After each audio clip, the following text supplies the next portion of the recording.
थंडीच्या दिवसात प्रत्येक मिठाईच्या दुकानात दिसणारा हा पदार्थ घरी इतक्या सोप्या पद्धतीने बनेल हे वाटलं सुद्धा नव्हतं। तर यासाठी इथे मी 500 ग्राम खजूर घेतले आणि याच्या सगळ्या बिया काढून घेतल्या।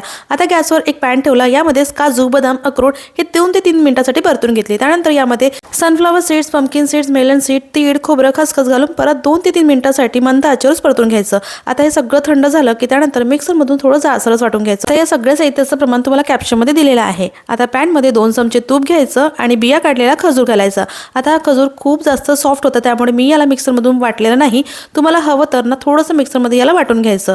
आता 3 ते 4 मिनिटांसाठी याला मंद आचेवर परतून घेतल्यानंतर आपण जी ड्रायफ्रुट्सची पूड केली ती घालायची, 2 ते 3 मिनिटांसाठी परत परतायचं आणि त्यानंतर वेलची पावडर घालायची। आता हे सगळं हाताला सोसवेल इथपर्यंत थंड करून घ्यायचं आणि त्यानंतर याचे छान असे लाडू वळून घ्यायचे। थंडीच्या या दिवसात शरीराला आतून ऊर्जा देणारे, लहानांपासून मोठ्यांना आवडणारे हे खजूर ड्रायफ्रुटचे लाडू दिसायला जितके भारी दिसतात ना, खरं सांगते बनवायला तितकेच सोपे आहेत आणि खायला पौष्टिक सुद्धा आहेत।